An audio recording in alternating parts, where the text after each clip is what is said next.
Bonjour et bienvenue dans votre nouveau tutoriel sur le logiciel ArcGIS. Dans le tuto précédent, on avait parlé de comment insérer et traiter des données Excel dans le logiciel ArcGIS et les transformer sous forme de chef-file. Donc ceci a été fait, c'est-à-dire on avait eu des points GPS qu'on a transformés maintenant en sous forme de couches, c'est-à-dire des polygones, des points et des lignes. Ce qu'on va faire maintenant, c'est le traitement de ces données, c'est-à-dire pour les polygones, on va les attribuer des différentes figures qu'on souhaite. Pour les lignes également, on va les attribuer des différentes formes ou bien couleurs qu'on souhaite. Pour les points également, les différentes figures ou formes que l'on souhaite. Et après ça, maintenant, on va faire la mise en page et exporter notre carte. Donc, comme vous le voyez, au niveau de l'outil Table of Content, nous avons essentiellement trois chefs files qui sont là-bas, c'est-à-dire les points, les lignes et les polygones. Et ils sont stockés au niveau de utilisateur, HP, bureau, dans le dossier Training ArcGIS et également dans. Maintenant, on va essayer maintenant de faire la manipulation un à un par exemple. Donc, je peux désactiver ou bien je peux laisser ça par défaut. Mais pour modifier les polygones, je fais clic droit, je vais aller à propriété.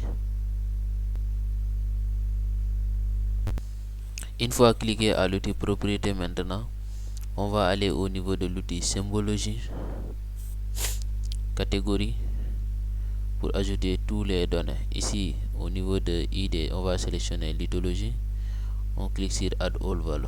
Maintenant, comme vous le voyez, tous nos lithologies ont des couleurs bien spécifiques. Mais nous, au lieu d'utiliser des couleurs, on va utiliser des figures. Ça dépend également de l'appréciation des autres.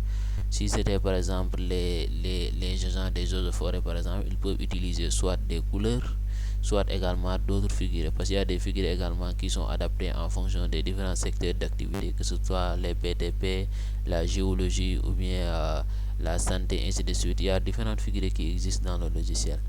Maintenant, ce qu'on va faire, on va cliquer par exemple pour Alluvion, on va faire clic droit, on va faire propriété for selected symbol, c'est-à-dire pour le symbole sélectionné. Si on voulait maintenant que tous les polygones aient le même figure ou bien la même couleur, on va cliquer sur propriété for all symbol. Maintenant, pour notre cas, on va donner à chaque lithologie sa propre couleur ou bien son propre figure. Je vais faire clic droit.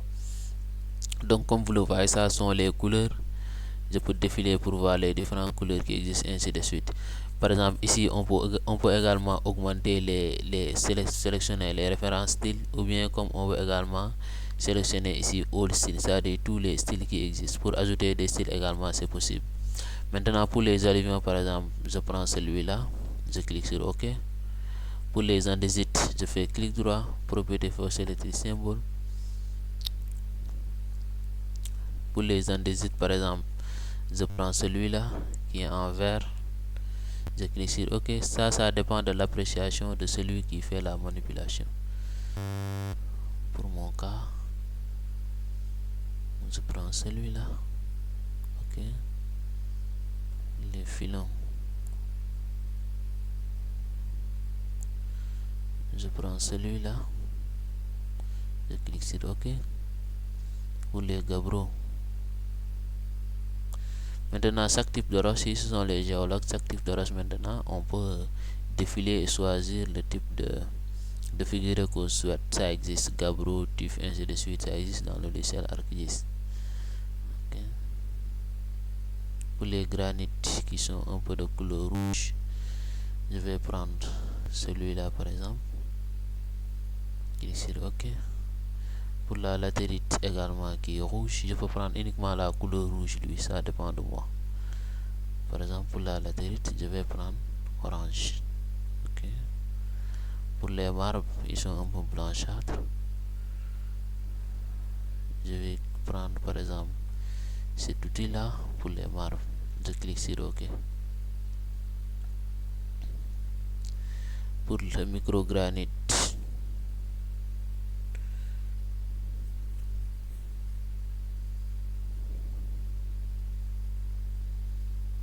je peux cliquer sur celui-là par exemple, ça dépend de moi.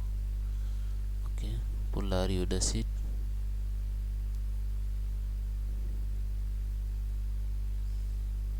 Je prends celui-là par exemple pour la rhyodacite.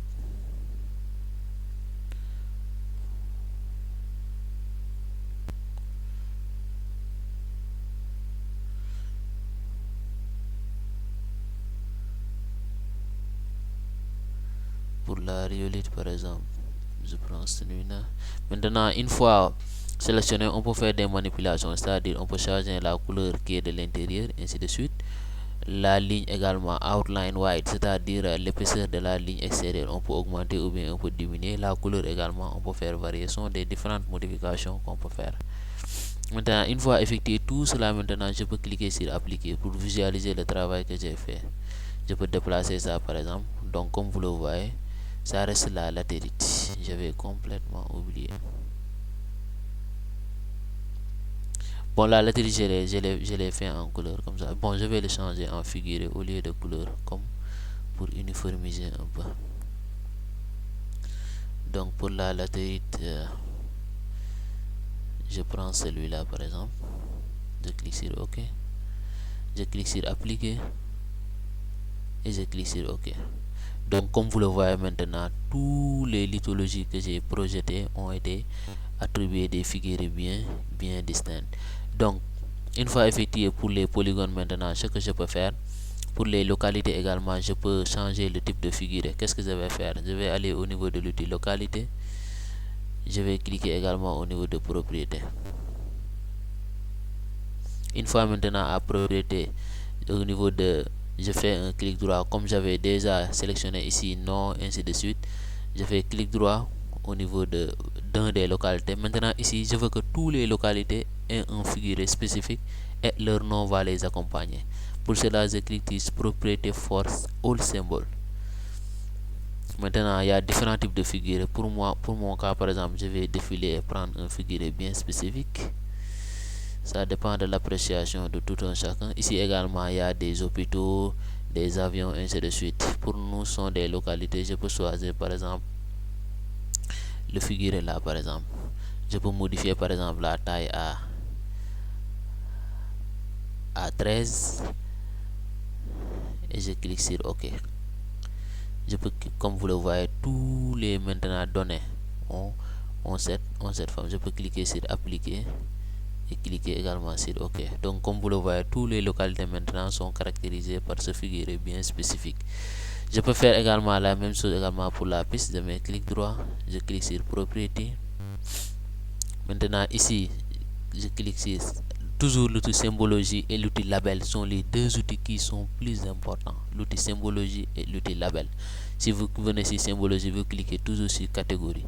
Une fois maintenant à catégorie, comme il y a un seul piste que j'avais ajouté, je vais donner ici par exemple le nom. Je mets fait add all value, donc une seule piste, c'est-à-dire la piste de Mako. Si c'était par exemple plusieurs pistes comme la RN7 ou bien le cours d'eau, la Gambie, ainsi de suite, ça va se présenter ici. On pourra maintenant attribuer à chaque ligne une couleur ou bien une forme bien spécifique. Je fais clic droit au niveau de piste Mako par exemple. Je fais propriété for selected symbol. Donc je prends ce figure là par exemple. Je laisse ça à 3,40 ou bien je peux diminuer, augmenter, ça dépend de moi. Je clique sur OK. Je clique sur appliquer et je clique sur OK. Donc comme vous le voyez, notre piste a été bien projetée. Donc je vous ai dit dans le premier tuto que si des données disparaissent dans le logiciel, pour les ramener, on va partir au niveau du chef file localité. Je mets clic droit et je clique sur zoom to layer. Donc comme vous le voyez, tous les données également vont réapparaître. Donc comme je vous le disais maintenant, nous avons attribué des figurés à tous nos couches, c'est-à-dire les points, les lignes et les polygones. Donc ce qu'on va faire maintenant, c'est ce qu'on appelle la mise en page, et je pense que je vous avais expliqué comment on fait la mise en page dans le tuto numéro 2 ou bien dans le tuto numéro 3. Donc une fois maintenant faire toutes les modifications que vous souhaitez faire, par exemple il peut arriver que vous pensez que celui-là et celui-là se ressemblent, vous pouvez modifier ainsi de suite. Vous allez faire ce qu'on appelle la mise en page, c'est-à-dire aller au niveau du menu view, sélectionner layout view, ou bien vous descendez également directement ici pour sélectionner layout view. Donc une fois maintenant faire le layout view, vous pouvez faire les modifications que vous voulez, c'est-à-dire amener les grilles de coordonnées, insérer la légende, insérer la lithologie insérer le nom, insérer les titres, l'auteur, ainsi de suite, ainsi de suite. Donc c'est de cette façon là maintenant qu'on a fait pour ce qu'on appelle la manipulation de nos données Excel, qu'on a transformé en chef file. Et une fois dans le logiciel ArcGIS, maintenant nous allons faire ce qu'on appelle la manipulation des données, c'est-à-dire les attribuer des figures ou bien des formes bien spécifiques. Donc comme vous le voyez également, au niveau des chefs, au niveau des polygones, il n'y a pas de nom. C'est pour un peu rendre la carte un peu limpide. Donc c'est la légende maintenant qui va donner chaque lithologie, il va donner également son nom. Donc vous pourrez poursuivre ça pour faire une mise en place de votre carte. Donc c'est tout pour aujourd'hui pour cette manipulation là. La prochaine fois maintenant on va parler de comment transformer maintenant des données Excel en chef file, et également comment faire la mise en page. Il peut arriver également que par exemple, comme dans mon cas je suis géologue, comme par exemple les agents des eaux et forêts par exemple, vous pouvez avoir une surface de 30 ou bien de 100 ou bien de 300 hectares par exemple. Dans la forêt par exemple, il y a différents types d'arbres ou bien différents types d'espèces. Ce que vous allez faire dans chaque espèce ou bien dans chaque arbre, vous allez prendre les points GPS. Si vous prenez les points GPS, vous allez faire ça dans une feuille Excel, vous les classer et les projeter. Donc si vous les projetez par exemple, vous allez créer ce qu'on appelle des polygones, c'est-à-dire tous les espèces bombacacées par exemple, vous mettez un polygone bien déterminé. Tous les espèces par exemple qui sont, je ne sais pas trop, j'ai oublié un peu, mais de toute façon tous les espèces que vous voulez spécifier, vous pouvez créer un champ spécifique. Après vous allez les digitaliser sous forme de polygone. S'il y a également des localités, vous allez faire ça sous forme de points. S'il y a également des routes, vous allez faire ça sous forme de polyline, ainsi de suite, ainsi de suite. Donc c'était